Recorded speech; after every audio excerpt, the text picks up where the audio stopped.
Bon,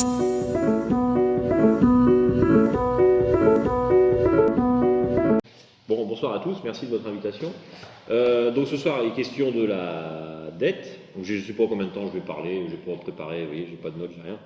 Je vais présenter un petit quelque chose et puis après on prendra vos questions si vous le souhaitez.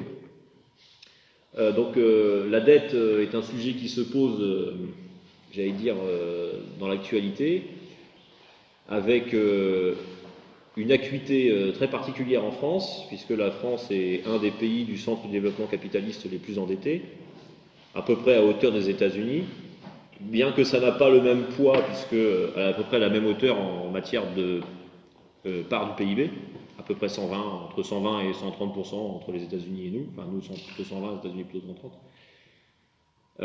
Alors pour le monde, c'est pas du tout la même chose, parce que certes c'est pareil en relatif au PIB, sauf que les Américains ont un PIB bien supérieur, et donc en fait la masse de dette en circulation dans l'économie mondiale américaine est bien supérieure à la masse de dette de l'économie française, ce qui pose plusieurs problèmes.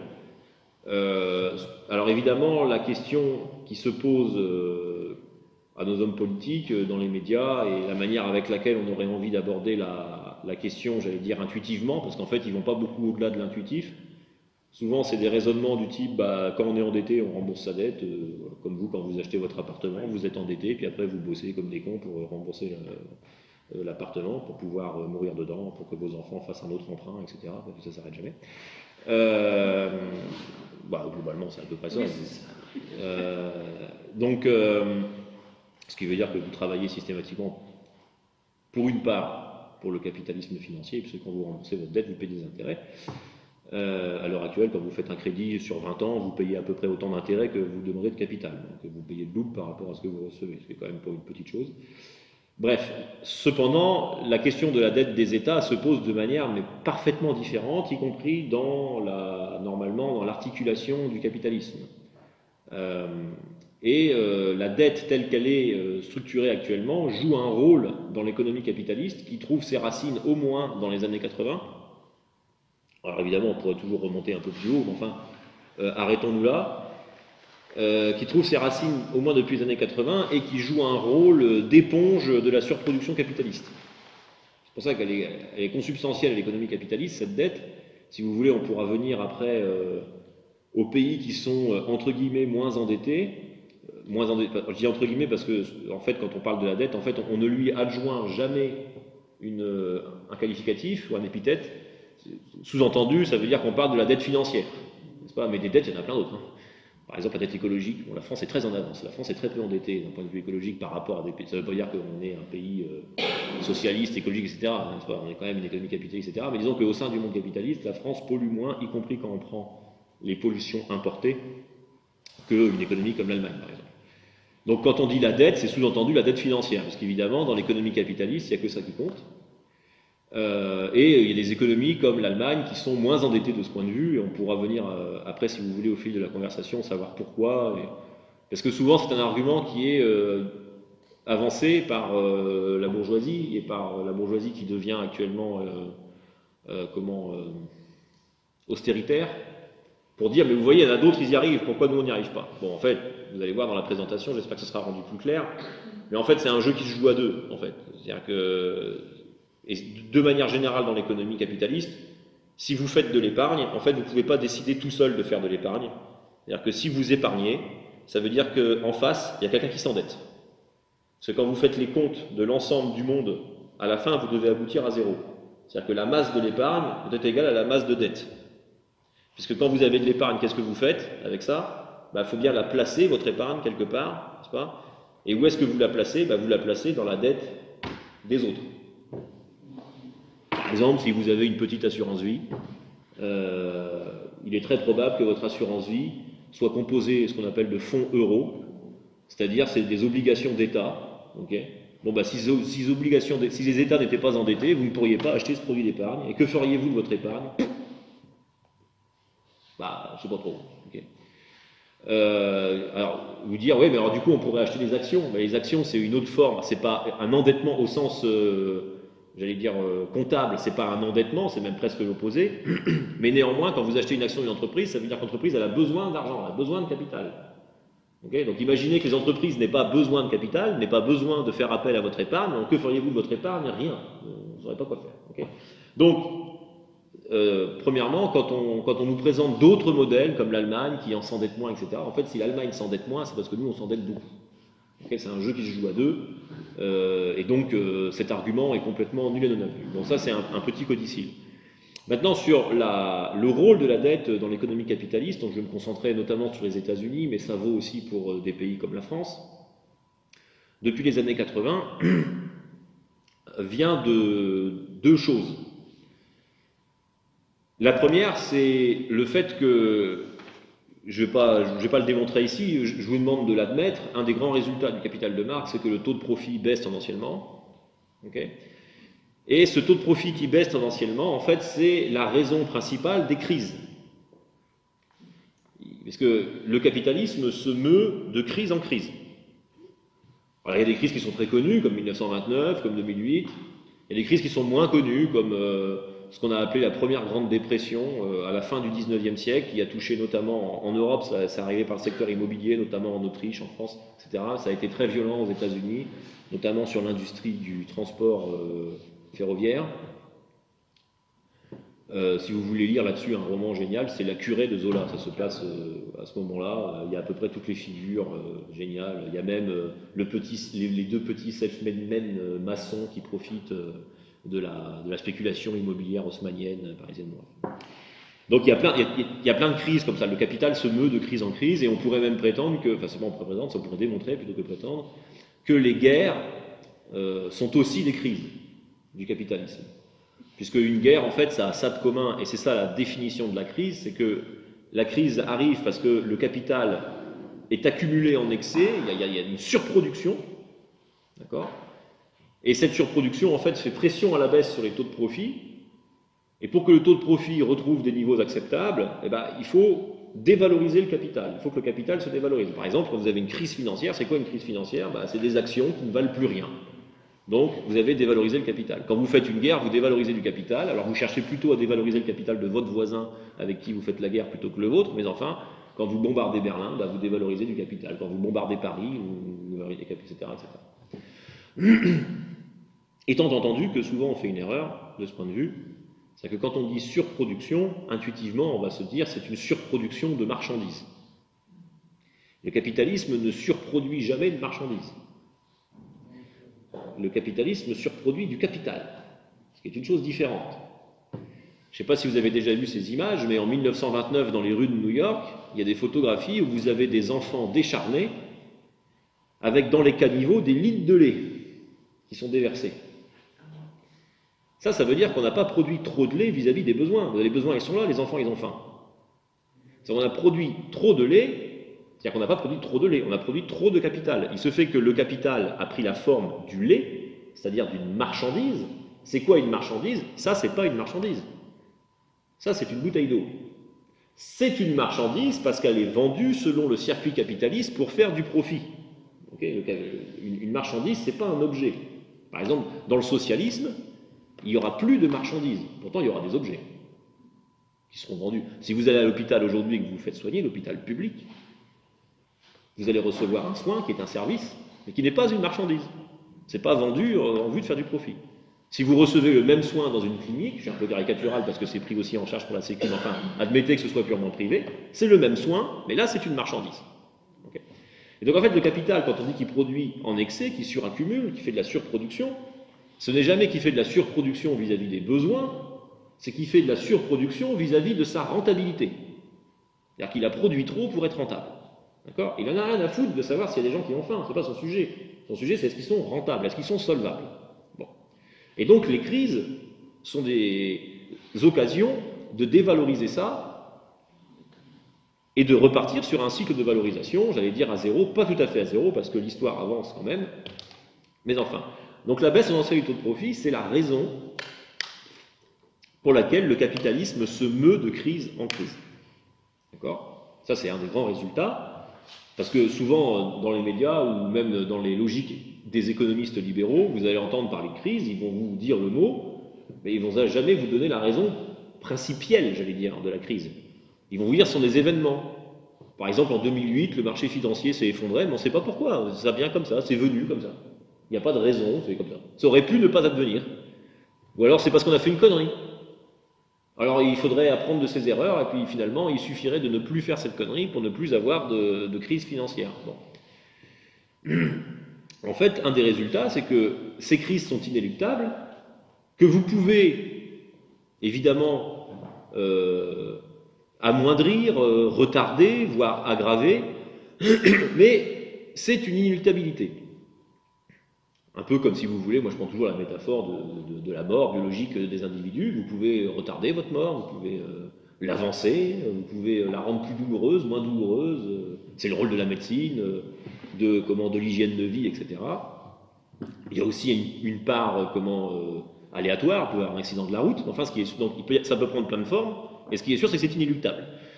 Bon, la crise c'est un peu la même chose, si vous voulez. La crise dans le capitalisme, elle est inéluctable, mais ça ne veut pas dire qu'on peut prédire ni sa forme, ni quand, ni son amplitude. Simplement, le résultat, c'est ça. Okay, la deuxième métaphore que j'aime bien, parce que là, elle est plus complète, c'est celle de la tectonique des plaques avec les séismes. Vous savez. Donc, pour ceux qui n'ont pas trop dormi au collège, vous savez qu'il y a des plaques comme ça soit qui sont comme ça, soit qui sont comme ça d'ailleurs, mais peu importe, je sais plus, ça s'appelle la subduction, ça, j'ai oublié. Enfin, on sait que ce truc-là, ce qu'on appelle une contradiction, c'est à l'œuvre tous les jours. Okay, même si tous les jours, il n'y a pas de séisme. Néanmoins, c'est tous les jours que les plaques travaillent à faire un séisme. Et un jour, ce séisme va advenir. Ce séisme, c'est pas... Alors, vous avez deux versions naïves de la crise. La version naïve, qui est la version libérale, qui est de dire, la Terre, elle tremble jamais. Donc, l'état naturel de la Terre, c'est de ne pas trembler. Et puis, une fois tous les siècles, une fois tous les, je sais pas, ça tremble pendant 15 secondes. Alors ça, je crois que c'est à peu près ça, la durée moyenne d'un séisme, c'est assez peu finalement. Pour les gens qui le subissent, ça paraît très long, mais a priori, c'est moins de 30 secondes, je crois, la moyenne.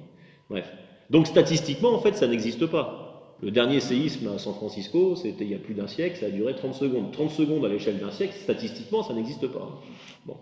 Donc, soit on va évacuer le problème, soit on va dire, l'état naturel, c'est de ne pas trembler, puis de temps en temps, on ne sait pas d'où ça vient.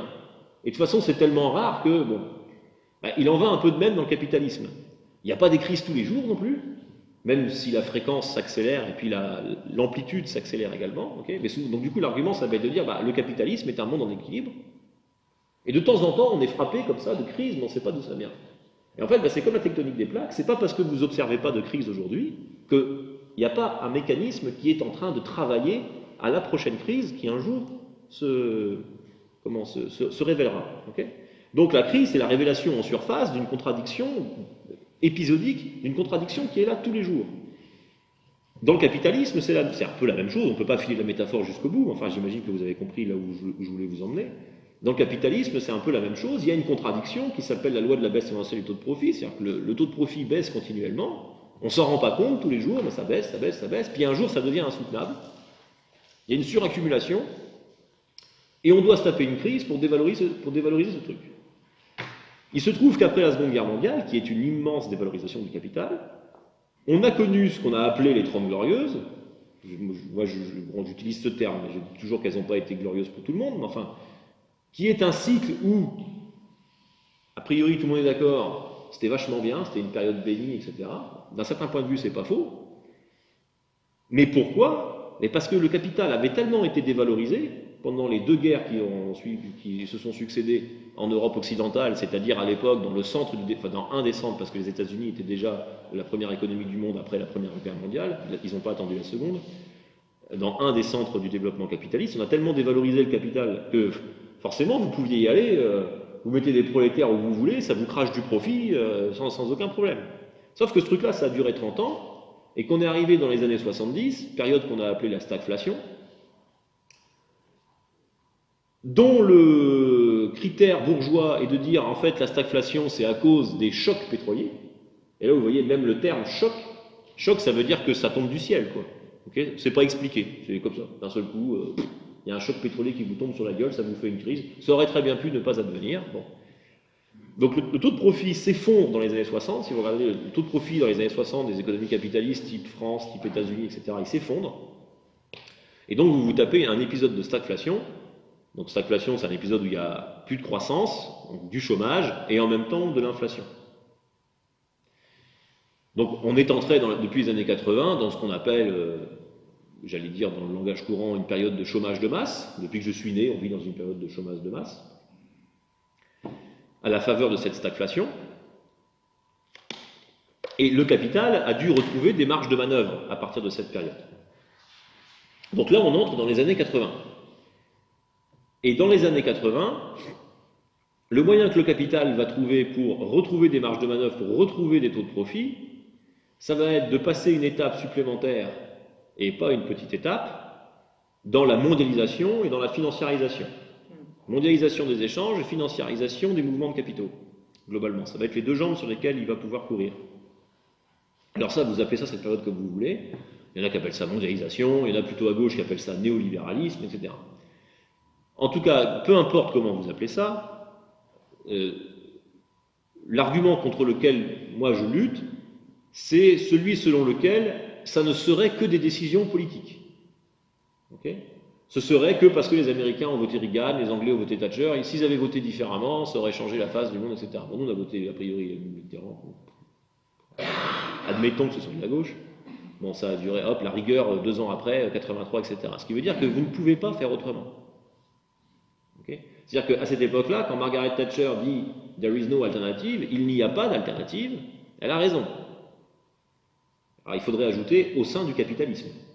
Hein, il y a toujours une alternative qui est de sortir du capitalisme. Mais évidemment, ce n'est pas dans son esprit, ça, sortir du capitalisme. Mais quand elle dit « there is no alternative », il n'y a pas d'alternative. Si vous voulez, étant donné la contrainte que vous vous donnez de rester dans l'économie capitaliste, si cette contrainte n'est pas possible, n'est pas à l'agenda de la remise en cause, au sein du capitalisme, vous ne pouvez pas faire autrement que de vous plonger les deux pieds dans la mondialisation et la financiarisation qui va être à l'œuvre. Okay ? Donc ce n'est pas juste le fait d'une volonté politique. Si le capitalisme n'avait pas organisé ça, bon, on ne peut pas faire de l'Uchronie, on ne sait pas ce qui se serait passé. Enfin, ce qui est sûr, c'est que on aurait probablement vécu soit une période socialiste, enfin, soit une révolution, soit une période de grande violence et de répression. Mais enfin, le capitalisme, dans sa version, j'allais dire, pacifiée, bien qu'évidemment elle ne fut pas pacifiée pour tout le monde, Afghanistan, les 2 guerres du Golfe qui vont s'en suivre, l'Irak, etc., puis tous les conflits organisés en Afrique, notamment pour les minerais. Bon, mais disons, dans son centre de développement, c'est-à-dire chez nous, quoi, pour rester une économie pacifiée, elle devait faire un pas en avant dans cette mondialisation et cette financiarisation. Que va lui permettre cette financiarisation et cette mondialisation? Les taux de profit baissent chez nous, partout dans le monde, mais chez nous en particulier. Bien. Pourquoi baissent-ils? En vertu de la loi de la baisse tendancielle du taux de profit. La loi de la baisse tendancielle du taux de profit, c'est la traduction capitaliste de la lutte des classes, en fait. Il n'y a pas de lutte des classes compréhensible sans baisse tendancielle du taux de profit. Pourquoi? Parce que la baisse tendancielle du taux de profit, si je veux la ramasser, elle peut se synthétiser ainsi. Toutes choses étant égales par ailleurs, je ne peux pas augmenter les salaires et les profits en même temps. Autrement dit, il y a une lutte des classes. Quand j'augmente les salaires, je baisse les profits. Quand j'augmente les profits, je baisse les salaires. C'est ça la définition de la lutte des classes. Hein. C'est-à-dire que tout ce qui n'est pas donné en salaire est donné en profit. Bon. Ça, en général, c'est facilement admissible de la part de camarades de gauche. Oui, il y a une lutte des classes. Je suis au courant que quand je baisse mon salaire, ça augmente le profit. Mais par contre, il y a souvent une difficulté à admettre la loi de la baisse tendancielle du taux de profit, alors même que c'est sa traduction dans l'économie capitaliste. Puisque le profit baisse tendanciellement, parce que le capital se fait concurrence et qu'il doit augmenter globalement ce que le comptable appellerait de l'investissement, ce que nous on appellerait le développement des forces productives. Donc globalement, il faut toujours plus de machines, plus de matières premières, plus de machins, et ça coûte toujours plus cher. Ça fait pression à la baisse sur le taux de profit. Sachant que je ne peux pas baisser les salaires à l'infini, parce que si je baisse les salaires à l'infini, qui me produit mon profit? Les salariés. Donc je ne peux pas me passer intégralement d'eux, et donc là je rentre dans une contradiction folle. Pour pouvoir sortir du profit, il faut que j'invente un développement des forces productives qui va tranquillement éliminer du travail au profit des machines, mais en même temps, je ne peux pas m'en séparer complètement, parce que la machine, elle, je ne peux pas l'exploiter, la machine. La machine, si elle a besoin d'un kilowattheure, bah, il faut que je lui donne un kilowattheure à bouffer. Hein. Je ne peux pas transiger. Et si elle ne l'a pas, elle s'arrête. Okay, le seul truc qui est capable de produire une valeur supérieure à sa consommation, c'est l'être humain. C'est le travail vivant. Donc il y a une espèce de contradiction folle qui fait qu'on va aller de crise en crise. Okay, ce qui fait qu'en fait le taux de profit baisse continuellement. Okay, il y a une crise. Et forcément, les contradictions font que bah, c'est pas un long fleuve tranquille, quoi. C'est pas un équilibre. Okay. Donc la loi de la baisse tendancielle du taux de profit, elle dit ça. Et vous pouvez jamais résoudre le problème en augmentant les salaires, parce que si vous augmentez les salaires, vous baissez les taux de profit de rechef. Donc, pas possible. Donc, que va faire le capital? Ben, il va aller trouver des salaires plus faibles, notamment en Asie du Sud-Est. Donc, l'image d'Épinal, c'est Chine, États-Unis, ce qui n'est pas totalement faux. Donc, à partir des années 80, on va lever toutes les barrières financières. Le capital qui avait été produit en excès dans les pays dits développés va aller s'investir dans les pays dits en développement ou sous-développés. Si vous regardez les exportations de capitaux nets, en fait, depuis les années 80, les pays développés, du Nord, du centre développement capitaliste plus exactement, ces pays-là sont exportateurs nets de capitaux vers les pays périphériques. Le centre de cette périphérie, si on peut utiliser ce terme, étant la Chine. Ok, mais une fois que vous avez délocalisé vos capitaux là-bas, pour faire produire des trucs, pour faire du profit, toujours pas pour répondre à des besoins, avec de la main-d'œuvre corvéable à merci, qui ne vous coûte rien. À un moment donné, il faut bien réaliser le profit, c'est-à-dire qu'il faut bien la vendre, la camelote. C'est-à-dire que pour faire du profit, il faut faire deux choses. Il faut exploiter le prolétariat, mais à un moment donné, il faut vendre la cam. Bon, c'est la raison pour laquelle je suis fâché avec le keynésianisme, j'y reviendrai après, mais je pense que ça va s'éclaircir au fur et à mesure de la discussion. Qui va acheter cette cam? Bah, pas les ouvriers de l'Asie du Sud-Est, ils gagnent rien. Donc ils ne sont pas solvables, les gars, c'est pas eux qui vont acheter de la consommation de masse. Justement, la raison pour laquelle j'ai été investir là-bas, c'est parce qu'ils gagnent rien. Donc c'est contradictoire, je ne peux pas leur demander de travailler à pas cher et en même temps de consommer. Bon. Donc, en même temps que je vais lever les barrières financières, je vais devoir lever les barrières commerciales. Parce que comme ce n'est pas eux qui vont consommer la canne, il va falloir que la canne traverse les océans pour revenir se faire consommer dans les pays occidentaux, États-Unis, France notamment. Bien. Sauf que dans ces pays de départ, France, États-Unis, ben, je ne peux toujours pas augmenter les salaires, parce que je fais quand même du profit dans ces pays. D'accord? Donc là, j'ai une contradiction. J'ai mon capital qui s'est barré, j'exploite de la main-d'œuvre à pas cher, mais en même temps, alors ce qui me permet dans un premier temps de maintenir la consommation dans les pays du Nord sans augmenter les salaires, parce que en gros, je vais importer de la déflation, parce que je vais importer des biens qui coûtent pas cher. Okay, le jouet, je sais pas, la bouteille d'eau, elle coûtait 2 € si elle avait été fabriquée par des ouvriers français, puis elle coûte plus que, le plastique, il coûte plus que 50 centimes s'il est fabriqué par des ouvriers vietnamiens ou chinois. Okay, donc, du coup, ça va être un argument pour ne pas augmenter les salaires dans le Nord, dans le pays du centre de développement capitaliste. Ce qui va se produire, il va y avoir une désinflation importée, mais en même temps, ça suffit quand même pas, parce que je peux quand même pas augmenter les salaires dans ces pays-là pour absorber la consommation, pour absorber la production. Et donc, qu'est-ce que je vais faire? Eh bien, dans des pays comme la France et les États-Unis, je vais absorber cette consommation en développant la dette. Je ne peux pas augmenter les salaires, donc je vais développer l'endettement. L'endettement en tous sens. L'endettement public et l'endettement privé. L'endettement privé des entreprises, parce que souvent on parle de la dette publique, oui, c'est vrai, les États sont très endettés, mais aux États-Unis au moins, les ménages sont très endettés. Je rappelle quand même que la crise de 2008, ce n'est pas une crise dette souveraine. C'est une crise de l'endettement des ménages les plus pauvres américains.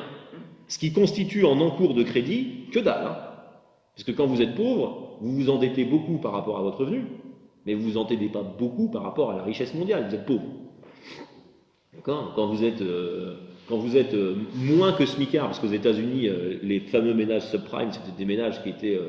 comme le dira je ne sais plus quel financier, des ménages ninja, no income, no job or asset, donc pas de revenus, pas de travail, pas d'actifs. Bon, bah, c'est des gens qui étaient très endettés de leur point de vue, Mais du point de vue du système financier, leur dette ne pesait absolument rien. C'était que dalle, les ménages subprimes. Donc quand vous êtes capable de faire effondrer le système capitaliste, qui prétendument est très solide, très avancé, contre lequel on ne peut pas lutter, etc. Il suffit qu'il y ait quelques ménages du Midwest américain qui fassent défaut sur leur dette, sur en plus un truc qui n'est pas délocalisable, qui est l'immobilier, pour que l'ensemble du système capitaliste se foute en l'air. C'est bien la preuve de sa fragilité, malgré ses prétentions à être hégémonique. Enfin, il est hégémonique, mais justement, c'est parce qu'il est hégémonique qu'il est fragile. Donc, ce système de dette va être développé pour absorber la production qui a été délocalisée. Okay. Aujourd'hui, on parle de désindustrialisation, ça va de pair. L'industrie s'est barrée parce que les salaires des Français sont beaucoup trop élevés. Il faudrait que les Français travaillent à beaucoup moins cher. S'ils avaient voulu garder leur industrie, on y reviendra. Parce qu'en fait, c'est impossible, parce que c'est aussi un jeu qui se joue à deux. Parce que si c'est les Français qui baissent leur salaire, qui va consommer? Parce que quand vous produisez de l'industrie, parce que moi c'est ça que dans le débat actuellement on dit réindustrialiser, réindustrialiser, réindustrialiser. Ben moi je veux bien qu'on réindustrialise, mais qui va consommer ce qu'on va produire? Parce que pour l'instant c'est nous les consommateurs. Pour l'instant c'est nous qui importons énormément de production industrielle. Donc qui va consommer ce qu'on va produire? Pour l'instant, vous faites le tour du monde, c'est les États-Unis et l'Europe occidentale et un peu le Japon qui sont les grands consommateurs du monde. Donc, quand vous produisez, c'est forcément pour consommer ou pour investir. Quand je dis consommation, ça peut être aussi de la consommation intermédiaire. Ça peut être des machines qui sont achetées par des entreprises. Enfin, les entreprises qui achètent des machines pour produire des trucs, à la fin ça devient de la consommation finale. Il faut bien quelqu'un qui achète la bouteille d'eau à la fin, quoi. Donc, si vous baissez le salaire des Français pour réindustrialiser, on va produire quelque chose, sachant que les États-Unis sont aussi endettés. À la fin, qui va nous acheter ces trucs-là? Bon, ça c'est le petit bout de la lorgnette, mais je pense que ça donne quand même dans la conversation les ressorts pour comprendre ces contradictions. Et donc la dette va se développer énormément, elle va se développer selon deux tableaux et de manière différente selon les économies. Alors c'est vrai qu'en France, la dette va prendre plutôt des atours publics, parce que les ménages sont très peu endettés, les entreprises françaises sont assez peu endettées, en tout cas juste ce qu'il faut, les dettes des entreprises, bon, à part quelques exceptions, il y a toujours des faillites, mais enfin globalement les dettes des entreprises françaises sont plutôt bien gérées. Aux États-Unis, par contre, l'ensemble des entités va s'endetter, ménages, entreprises et évidemment l'État. Et là, il ne faut pas tomber dans un piège rhétorique qui est actuellement le cas, c'est-à-dire que souvent on nous oppose, globalement la dette, ce serait, la dette publique j'entends, ce serait de la dépense publique, bon déjà la dépense publique ça n'existe pas, et cette dépense publique serait nécessairement, j'allais dire entre guillemets, de gauche, quoi. C'est-à-dire que globalement, ce serait que des transferts sociaux, que des trucs. Alors évidemment, grâce à nos conquêtes sociales, ça existe, et ça existe encore pour une bonne part. Mais premièrement, les transferts sociaux prennent aussi une part, en fait, dans l'économie capitaliste. Vous savez, quand tous les ans, à la rentrée, on nous fait le coup, on nous dit, mais vous vous rendez compte, on donne des allocations aux ménages pour qu'ils achètent des crayons, des gommes et des stylos à leurs enfants pour la rentrée, et ils achètent des écrans plats. Mais c'est vrai, c'est statistiquement vrai. Ça fait marcher le commerce. Mais oui, c'est fait pour. Évidemment que c'est fait pour. Tout le monde s'en fout des mioches. Mais oui, mais c'est fait pour. Si vraiment l'État n'était pas au service du capitalisme, mais était vraiment au service de l'éducation des mômes, il passerait commande, y compris auprès d'entreprises capitalistes, de millions de crayons, de millions de gommes, ça coûterait 10 fois moins cher.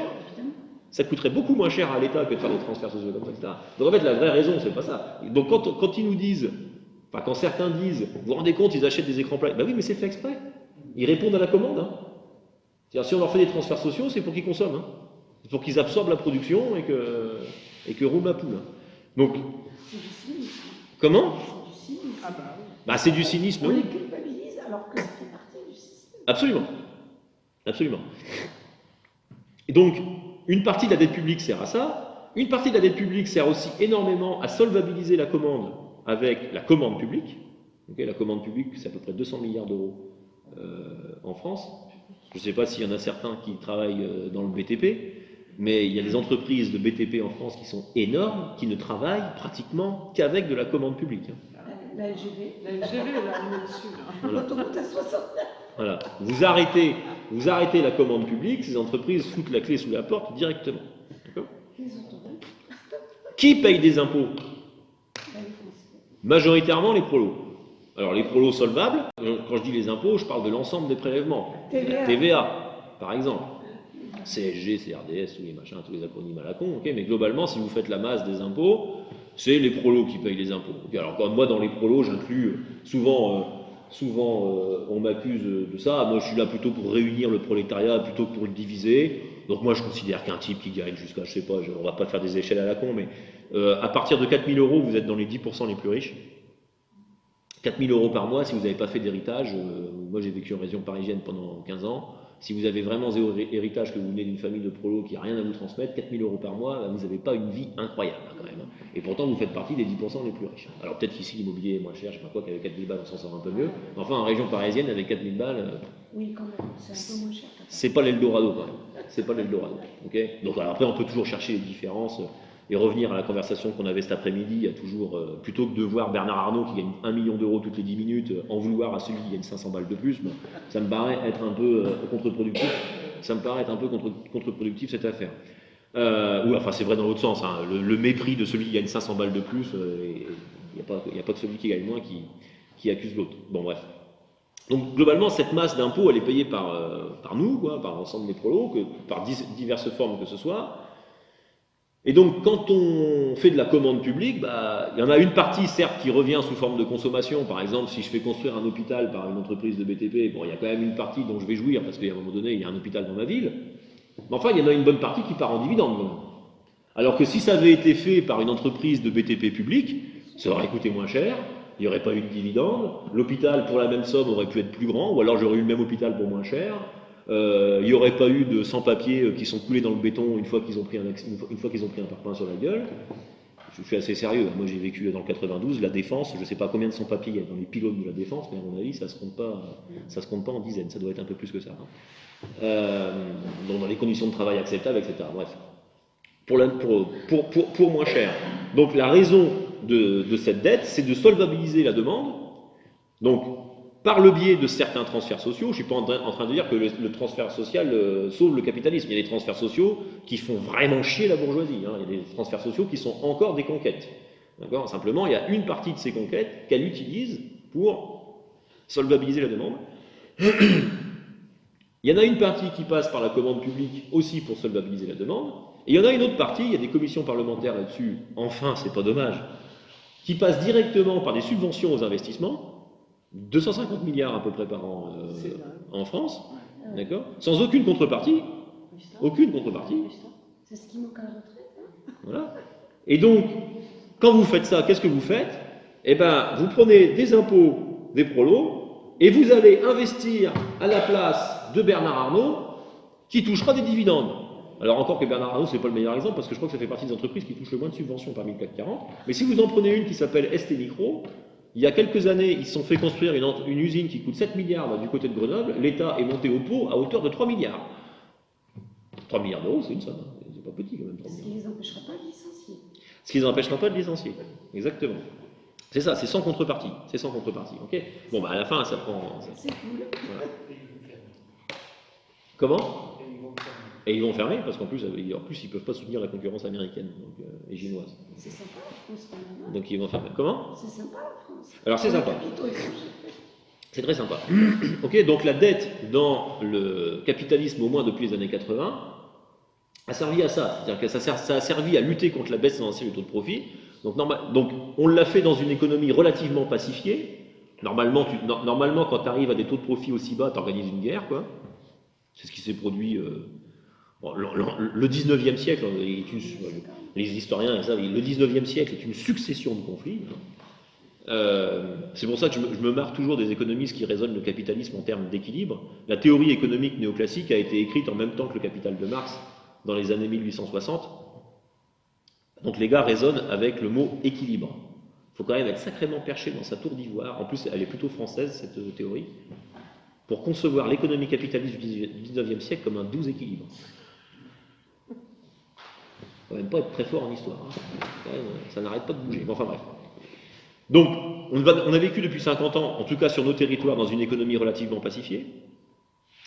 On n'a pas pu faire un autre truc qu'on fait d'habitude dans l'économie capitaliste, c'est-à-dire organiser une colonisation. Le mouvement a d'ailleurs plutôt été inverse à cette période-là, puisqu'on s'est plutôt fait botter le cul, même si c'est pas fini. Hein. Je suis pas en train de dire que nos camarades africains ont un sort enviable, etc. Mais enfin, disons qu'ils sont plutôt en train de gagner la décolonisation que de la perdre depuis 50 ans. Même en Amérique latine, malgré tous les efforts, etc., les Américains n'arrivent plus tout à fait à faire ce qu'ils veulent. Voilà. L'Asie du Sud-Est, bon, ils ont renoncé, ils ont pris une branlée au Vietnam par un peuple de paysans, alors qu'ils avaient des moyens financiers et militaires monstrueux, donc ils ont dit c'est pas la peine. Et là, ils sortent de prendre une branlée en Afghanistan. Donc, bon, donc ça, c'est plus possible. Alors qu'avant, c'était des marges de manœuvre. Ce sont des marges de manœuvre qui n'existent plus, en tout cas qui n'ont pas été opérantes, bien qu'ils y sont. Bien qu'ils ont essayé d'y aller. Trump veut le Groenland. Trump veut le Groenland, absolument, pour les minerais. Et donc la dette, en fait, est venue comme un palliatif à toutes ces solutions qui normalement étaient là et ne se présentaient pas. Elle est venue comme un palliatif, si bien que le niveau d'endettement américain actuel est exactement le même que ce qu'il fut au plus fort de la Seconde Guerre mondiale. Ce qui veut dire que de ce point de vue, nous n'entrons pas dans une économie de guerre, nous en sortons. Ou alors, si on y entre, ça va monter encore, parce que c'est le niveau de dette de la fin de la Seconde Guerre mondiale. Okay, pas du début, la fin de la Seconde Guerre mondiale. C'est-à-dire que les États-Unis, depuis 2 siècles, même depuis la comptabilité avant le 19e siècle, ça ne veut pas dire grand-chose, surtout aux États-Unis, mais disons que depuis qu'on a des données qui valent quelque chose, on a des niveaux de dette qui sont inédits, alors même qu'il n'y a pas eu, pour l'instant, on peut prétendre que la Troisième Guerre mondiale est en cours. Ukraine, Gaza, Taïwan, Pakistan. Enfin, pas avec le niveau d'intensité qu'on a connu en dépenses militaires et en termes d'hommes et de pourcentage de la population mondiale vraiment embarquée dans un conflit chaud, même si le conflit est très froid actuellement. Enfin, je ne sais pas s'il est très froid, mais il y a un vrai conflit froid des puissances impérialistes. Donc on est à un niveau de dette complètement fou dans l'histoire du capitalisme. Donc quand on nous dit qu'on a un problème de dette, c'est absolument vrai. Le capitalisme a un énorme problème de dette, parce qu'en fait, c'est venu comme une perfusion depuis 50 ans pour pallier ce problème de la baisse des taux de profit. J'ai délocalisé, comment j'ai fait? J'ai absorbé les marchandises avec de la dette.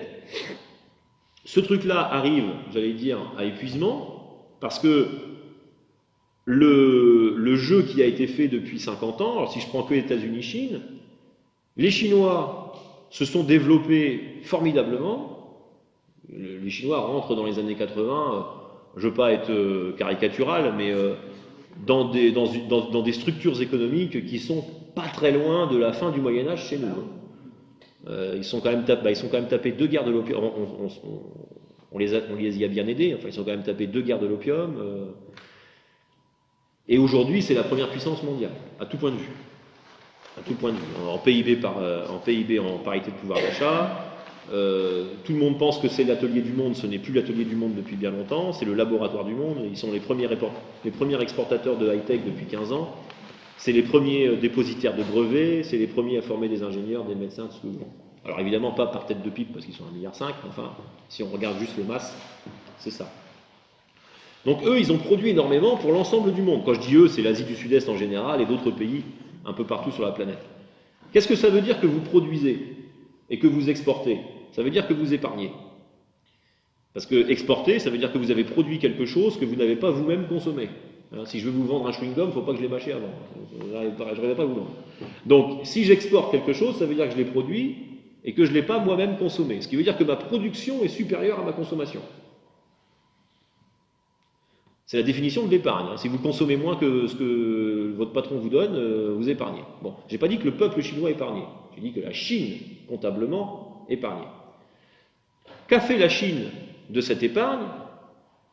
Elle n'a pas fait que ça, et il n'y a pas qu'elle qui l'a fait. Enfin, encore une fois, je prends la Chine comme figure métonymique de ce monde en développement, ce qu'on appelle aujourd'hui les BRICS. Eh bien, elle a acheté, entre autres, du dollar américain. Qu'est-ce que vous faites quand vous avez de l'épargne?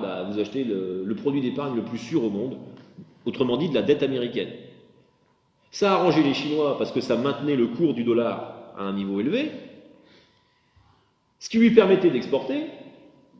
Ça a arrangé les États-Unis parce que ça lui permettait d'importer à pas cher et d'exporter de la dette, de se faire financer la dette. Okay? Donc si je résume, depuis les années 80, on a des États-Unis qui partent vers la Chine, des capitaux et de la dette. Okay, et de la Chine part vers les États-Unis des marchandises et de l'épargne. Et ce truc-là tourne. Ça monte, ça monte, ça monte, ça monte. Ils en revendent là, quand même. Comment? Ils en revendent là, peut-être, non? De quoi? Les Chinois. J'y viens. Ah oui. À un moment donné, la Chine dit, les cocos, vous êtes gentils. Bah d'ailleurs, ils ne sont pas tellement cocos, les Américains. Vous êtes gentils, mais nous, on ne va pas produire comme ça pour l'ensemble du monde tout le temps.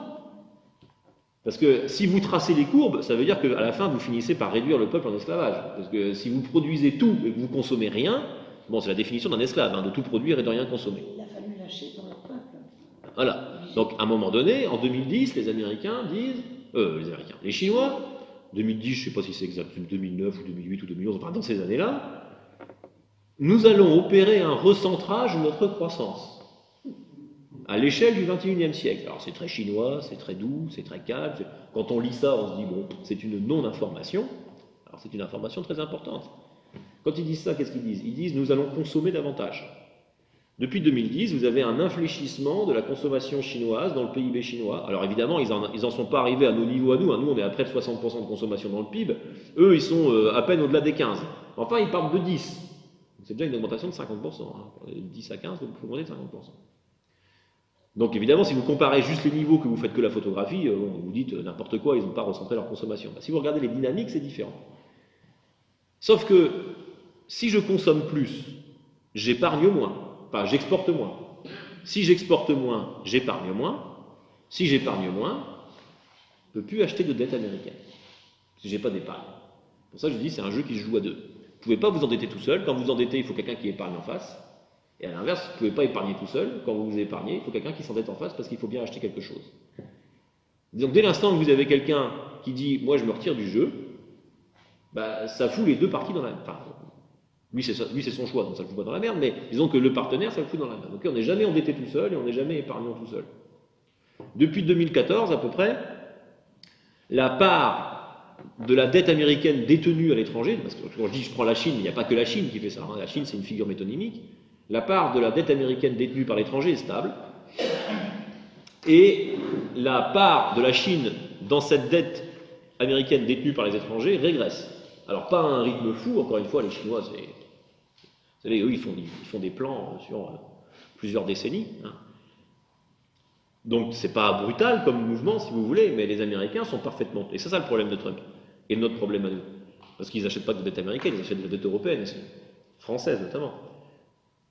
Donc le problème, c'est qu'aujourd'hui, je ne peux plus m'endetter parce qu'en face, il y a de moins en moins d'épargnants, de moins en moins de gens qui vont avoir envie d'acheter cette dette. Alors il y a toujours l'épargne interne, notre épargne à nous. L'épargne française est à peu près équivalente à la dette de l'État français. Donc en fait, on peut dire, on peut résoudre le problème en rachetant notre dette, quoi. On fait un produit d'épargne, on prend l'ensemble de l'épargne des Français, puis on rachète de la dette française. Ça, c'est un autre truc que je voudrais dire, c'est que dans la propagande, souvent, vous ne laissez pas avoir, quand on dit que la France est endettée, c'est pas vrai. L'État français est endetté, mais la France au total n'est pas très endettée finalement. Parce que la France, c'est pas l'État. La France, c'est l'État, les entreprises, les ménages. D'accord ? Il y a tous les avoirs. Absolument, oui, ça fait partie de l'épargne. Et si vous regardez les courbes, en fait, les Français épargnent, les Français sont un peuple qui épargne beaucoup, mais parce que son État s'endette. Parce que, admettez que l'État arrête de s'endetter demain. Il va falloir payer votre hôpital, il va falloir payer vous allez épargner beaucoup moins. Vous allez épargner beaucoup moins. Il va falloir payer vos routes, il va falloir avoir des péages à chaque départemental. Si on est sérieux, ça c'est les impôts qui payent. Hein. Donc si on a imaginé qu'on vit dans un monde où le gars il dit j'arrête les impôts, j'arrête tout, il n'y a plus d'État, on ferme la boutique, il va falloir payer tout ça. Sauf qu'au lieu de le payer en impôts, vous allez le payer directement sur le marché, quoi. Donc ça va vous coûter plus cher en plus, et puis en plus quel bordel.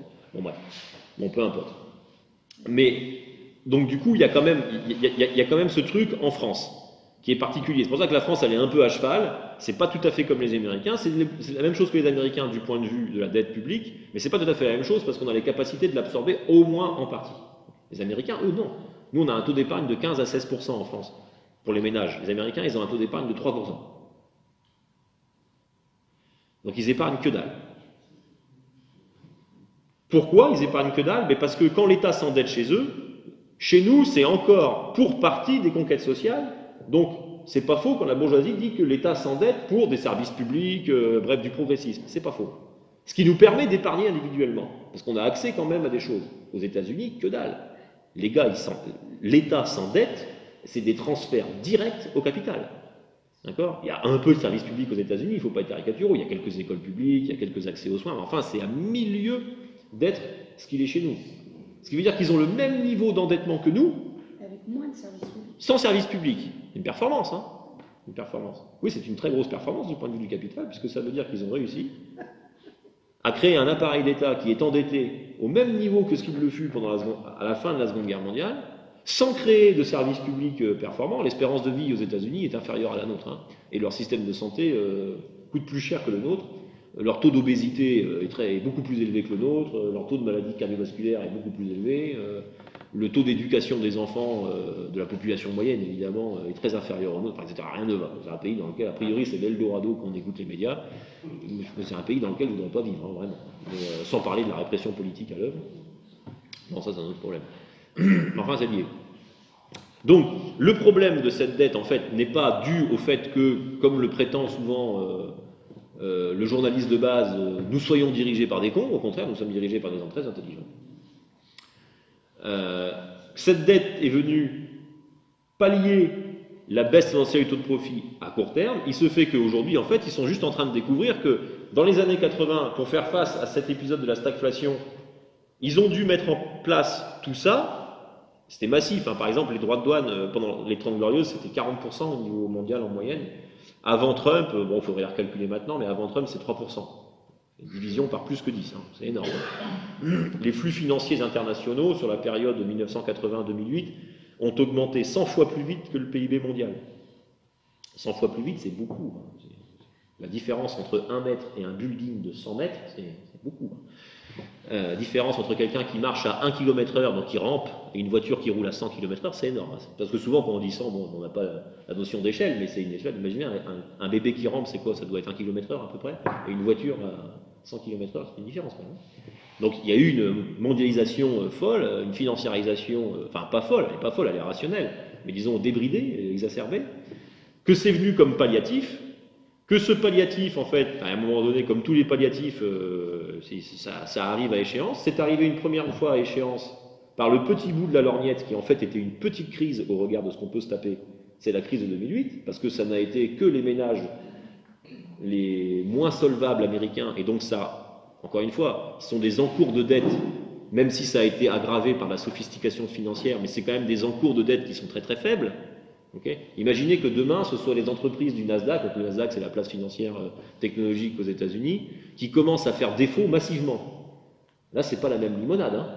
D'accord? C'est pas quelques Pékins dans le Midwest qui font défaut. Hein. Là, si vous commencez à avoir des boîtes comme Microsoft, Google, etc., qui commencent à dire moi je peux pas payer mes dettes, ça pique. Hein. Bon, il se fait qu'eux ont une santé financière impeccable. Par contre, il y a quelques entreprises industrielles de poids très important aux États-Unis qui sont pas bien. Hein. On l'a connu en France avec l'industrie automobile, bon, on le connaît encore parce que de toute façon l'industrie automobile c'est foutu, mais en 2014, l'État est obligé de monter au capital de PSA parce que ça va pas bien. Hein. Donc, et là vous voyez c'est pareil. Pourquoi les entreprises vont mal? Parce qu'il y a cette baisse tendancielle du taux de profit. Quel est le premier réflexe? L'État. Et j'allais dire, même du plus petit point de vue, aujourd'hui, même ceux qui... là, je vais être un peu caricatural, mais pour les besoins de la propagande, mais si on prend nos amis agriculteurs, donc les vrais, hein, pas ceux qui font un pas de côté, ceux qui touchent la PAC, ceux qui ont 4 tracteurs, etc. Dès l'instant qu'il y a un accident climatique, maintenant, l'État, il faut qu'il nous paye. Alors, qu'est-ce que c'est que ce truc? Mais les gars, maintenant, ils veulent même plus être payés pour gérer les aléas climatiques. C'est quand même le but d'un métier d'agriculteur, non, de gérer les aléas climatiques. Maintenant, ils veulent que l'État, maintenant, vienne absorber la production. Et quand il n'y a pas de production, il faut quand même payer un truc. Bon, je leur en veux pas, parce que la plupart, ils sont pas riches à millions. Encore que... Et c'est les gros céréaliers. 10% des agriculteurs, en fait les agriculteurs c'est la population la plus inégalitaire en France. Il y a 10% des agriculteurs qui font partie des 1% les plus riches. Et en même temps vous avez une part énorme qui fait partie des 10% les plus pauvres. Bon. C'est un scandale d'ailleurs. Et c'est globalement les plus riches qui se servent de la misère des autres. Ah oui, c'est terrible. Je ne suis pas agriculteur moi-même, mais moi, dans ma famille, on est plutôt dans le bâtiment, donc je ne connais pas bien ce secteur, mais du point de vue du cynisme, c'est terrible. Bon, bref, peu importe. Donc, bref, aujourd'hui, vous voyez bien qu'à chaque fois qu'il y a quelque chose, à chaque fois qu'il y a une crise, à chaque fois qu'il y a un problème, alors que normalement, l'argument de la bourgeoisie, c'est quoi? C'est de dire, laissez-nous la production parce qu'on sait gérer. L'État, il ne sait pas gérer. Hein, c'est l'argument capitaliste de base, c'est de dire, dès l'instant que vous donnez de la production à un État, c'est le bordel, il ne sait pas gérer, c'est machin. Les mecs, ils se tapent des crises tout le temps, ils sont toujours au bord de la faillite, et qui est-ce qu'ils appellent à chaque fois? Papa État, ou maman État, appelez-le comme vous voulez. C'est l'idée du capitalisme. Les profits, c'est pour lui, et les pertes, c'est pour la politique. Oui, absolument. Mais ça a toujours été comme ça, tu as raison, mais c'est de plus en plus comme ça. Ça s'est aggravé. C'est-à-dire qu'aujourd'hui, même en temps calme, c'est-à-dire même en dehors des crises, il faut leur payer l'investissement. Parce qu'avant c'était que pendant les crises qu'on faisait ça. Il faut leur payer la commande publique. Il faut les payer pour nos employés. C'est quand même dingue. Absolument, oui, c'est ça, exactement. C'est ça, puisque tu payes pour leur investissement. Et donc, cette masse de dette qui est là, si vous voulez, elle n'est pas là parce qu'on est dirigé par des débiles, elle n'est pas là parce que la gauche est au pouvoir, parce que souvent c'est l'argument, c'est de dire il y a 50% de prélèvements obligatoires, le socialisme est en France. Moi je dis toujours, ça c'est vraiment un argument très faible. L'impôt ne fait pas la preuve du socialisme, n'est-ce pas? Ou alors la dîme, la taille et la gabelle, c'était le communisme, quoi. Non, ce qu'il faut savoir, c'est qui paye l'impôt, à quelle hauteur, et qui reçoit le transfert. Si c'est les riches qui payent l'impôt, et que tout part en transfert de services publics, d'éducation, de machin, et que les gamins qui naissent dans des familles qui n'ont pas le sou sont logés, nourris, éduqués et soignés, ok, ça s'appelle du socialisme. Mais si c'est le SMICAR et le RMiste, plus le RMI, le RSAI, comme on dit, qui paye la TVA, qui va financer le dividende de Bernard Arnault, bon, il y a des impôts tout pareil, il y a un appareil d'État tout pareil, il y a de la dépense publique tout pareil, mais c'est pas du socialisme. Hein. Donc l'impôt ne fait pas la preuve, et donc la dette ne fait pas du tout la preuve du socialisme. A priori, c'est pas le socialisme aux États-Unis, n'est-ce pas? Et c'est le pays capitaliste le plus endetté. Bon. Alors il y a un autre choix pour résoudre ce problème de la dette qui nous est présenté. Et ce choix-là, il est vrai, souvent, c'est l'Allemagne. L'Allemagne n'est pas endettée, enfin c'est pas vrai qu'ils sont pas endettés, ils sont endettés à la moitié de nous, la moitié du PIB. La moitié en part du PIB. Nous c'est 120 à peu près, et eux c'est à peu près 60. Bon. Alors, premièrement, accepter une dette plus faible, ça veut dire accepter une pauvreté plus grande. Les jobs à 1 euro. Voilà. Parce que quand vous êtes endetté, ça veut dire que vous consommez trop, entre guillemets, puisque c'est pour absorber la consommation. Donc les pays endettés comme les États-Unis et la France sont des pays qui importent beaucoup, parce que c'est eux qui, dans la production capitaliste mondiale, ont été chargés depuis 50 ans d'absorber la production. D'accord? Alors il vaut mieux être de ce côté-là que de l'autre. Hein. Dans la production capitaliste, n'est-ce pas? Il vaut mieux être prolétaire français qui consomme du iPhone plutôt que prolétaire bangladais dans un immeuble qui s'écroule tous les 4 matins. Là, c'est le fameux épisode, je ne sais plus comment il s'appelait cet hôtel dans les années 2000. Donc, mais enfin, néanmoins, quand on nous dit « mais les Français, vous consommez trop », bah, ça dépend selon quels critères. D'un certain point de vue, on consomme trop, c'est vrai, c'est pour ça qu'on est importateur net et endetté, mais du point de vue du capitalisme, on ne consomme pas trop, parce qu'encore une fois, il faut bien l'absorber, la camelote, il faut bien que quelqu'un la consomme. Donc imaginons, faisons une expérience de pensée. Imaginons que demain, nous nous mettions à la hauteur de l'Allemagne. Donc on fait à peu près le même type de réforme qu'ils ont fait au début des années 2000, les lois Hartz, qui a sabré les salaires pendant 10 ans, parce que les salaires ont été stables. La productivité allemande entre 2000 et 2010 augmente à peu près à la même hauteur que la productivité française, c'est-à-dire à peu près 15%, et les salaires gagnent rien. Mais quand je dis rien, c'est rien, ils gagnent zéro. Hein. En 10 ans, ils gagnent zéro. Les retraites baissent, le chômage augmente. Ah oui, absolument. Oui, parce qu'en plus, quand je dis les salaires, il y a les inégalités de salaire. En plus, hein. Quand je dis les salaires, c'est l'ensemble des salaires, mais les salaires les plus pauvres baissent. Ils en sont où, les enfants? Absolument. Mais en fait, le truc, c'est que ce dont je voudrais vous convaincre, c'est que c'est un jeu qui se joue à deux. Imaginons que demain, on baisse les salaires des Français, ce qui est en projet. C'est en projet aussi aux États-Unis. Hein. Quand il met ses droits de douane, il va augmenter les droits de douane, c'est baisser les salaires. C'est une lutte contre les salaires, ce qu'il fait Trump. Hein, parce qu'à la fin, il va finir par baisser les impôts sur le capital et sur les sociétés et remplacer ça par une immense TVA. Alors il appelle ça droit de douane, mais enfin, ça revient à une TVA, puisque quand vous imposez tout, c'est une TVA. Parce que même la production locale, elle est produite avec des importations. La bagnole General Motors, Elle est certes produite aux États-Unis, mais elle est produite en important des composants et des machins et des machines-outils qui viennent de là. Donc à la fin, ça se retranscrit dans le prix. Donc quand vous imposez tout le monde, ça revient à une TVA. Et la TVA, comme tout le monde le sait, c'est l'impôt le plus dégueulasse, puisque c'est le consommateur le plus pauvre. Ce sont ces électeurs qui vont payer trop cher. Oui, mais ça c'est pas nouveau, tu sais. Les électeurs de Macron n'ont pas bénéficié de la politique de Macron. Les électeurs de Marine Le Pen ne bénéficieront pas de la politique de Marine Le Pen. C'est bien clair. C'est la propagande capitaliste de base. Ils sont élus par les prolos pour jouer contre les prolos. Bon, ça c'est vieux comme une élection. C'est Adolphe Thiers quand il convainc la bourgeoisie et l'aristocratie de faire la Troisième République après, donc que la France rentrera définitivement en République, sauf l'épisode honteux de l'occupation. Il convainc en disant mais vous inquiétez pas, ils vont voter pour vous. Oui. Et puis quand il faut, on les fusille. Oui, ça c'est autre chose, effectivement. Oui, mais la commune c'était avant. C'est après qu'il dit ça justement. Il dit vous inquiétez pas, on va leur mettre là. Et comme ça en plus vous aurez la légitimité du vote. Bon. De toute façon, dans un monde où les campagnes électorales demandent des campagnes financières, les dés sont pipés, quoi. C'est pas la rationalité qui prime. Bon, ça nous éloigne du sujet. Donc imaginez, reprenons notre expérience de pensée, que nous baissions les salaires des Français. Bon, mécaniquement, on va importer moins, puisqu'on va consommer moins. Je me fous des problèmes moraux pour l'instant. Et probablement des gens qui vont crever de faim, enfin tout ça, c'est pas important du point de vue du capitalisme, c'est pas le sujet. Donc, soyons un peu froids dans l'analyse. On baisse les salaires des Français, très bien. Alors, premièrement, pour que nous nous mettions à être exportateurs nets, il va falloir qu'on produise, donc il va falloir les baisser sérieusement les salaires. Parce que non seulement il va falloir qu'on baisse notre consommation, mais en plus il va falloir qu'on convainque le capital de revenir chez nous. Si vous jouez le jeu du capital, le capital, lui, il va s'allouer au moins offrant. Tout le monde est capable de comprendre ça, je pense. Donc il va falloir baisser les salaires à peu près au niveau des salaires chinois, vietnamiens, cambodgiens, quoi. Sinon il n'y revient pas. La deuxième raison pour laquelle il pourrait venir, c'est l'accès au marché. C'est-à-dire que vous voulez vous mettre là où il y a des consommateurs, mais si vous baissez les salaires, il n'y a plus de consommateurs. Donc, voilà.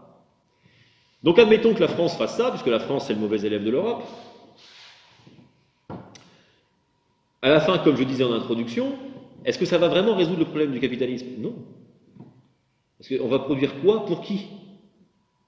Puisque si le modèle c'est les Allemands, on ne peut pas être tous exportateurs par définition. Enfin, je veux dire, ou alors il va falloir trouver des Martiens qui absorbent la production capitaliste, mais par définition on ne peut pas être tous exportateurs.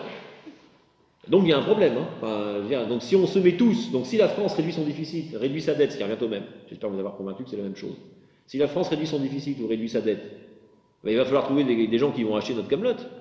Qui va acheter cette camelote? Les Chinois. Les Chinois, ils ont peut-être entamé leur virage, mais enfin d'ici là qu'ils soient importateurs, il y a loin de la coupe aux lèvres. Je pense que nous tous dans la salle, on aura plus mal aux dents depuis bien longtemps. D'accord? Les Américains, ils ont le même problème que nous, donc bon. Sauf à ce qu'ils s'endettent énormément pour finir par absorber l'ensemble de la consommation mondiale. Ce qu'ils pouvaient faire tant qu'on achetait leurs dettes. Mais comme le reste du monde commence, et puis aussi pour des raisons diplomatiques et géopolitiques, le dollar, ça commence à... Bon, c'est encore une monnaie très hégémonique. La dédollarisation, c'est pas pour après-demain non plus. Mais enfin, disons que la courbe est entamée. Les États-Unis pesaient 50% de la production industrielle mondiale après la Seconde Guerre mondiale, ils en pèsent plus aujourd'hui que 15%. Et la Chine est aujourd'hui arrivée à la même hauteur que les États-Unis, 15% de la production industrielle mondiale. Je vous signale que, y compris dans l'ère capitaliste, mais dans l'histoire de l'humanité en général, on n'a jamais connu des renversements hégémoniques comme ça sans conflit mondial, enfin, ou au moins sans conflit à l'échelle des protagonistes. Aujourd'hui, comme les protagonistes c'est l'ensemble du monde, normalement, sauf à ce que d'un seul coup on devienne raisonnable et qu'on choisisse le socialisme, si on laisse faire le capitalisme, normalement on va tranquillement vers une destruction programmée quand même.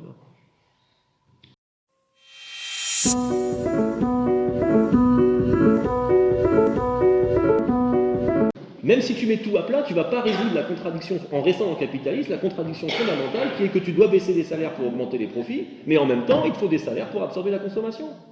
Tu peux faire ce que tu veux, ça va au-delà de ta conscience. Tu ne pourras pas résoudre ce problème au sein du capitalisme, il est consubstantiel au capitalisme. C'est comme si tu disais à quelqu'un qui a un cancer, mais pourquoi tu prends ta dose de chimio, tu vas mourir de toute façon. On sait comment mourir. Ben là, c'est pareil. Il y a une crise qui est inéluctable. Le seul truc que la bourgeoisie peut faire, c'est mettre en place des palliatifs pour la retarder. Et souvent, ça l'aggrave. Mais en gros, ils n'ont pas le choix. Ils n'ont pas le choix entre une crise et pas de crise. Ils ont le choix entre une crise maintenant et une crise après. C'est tout.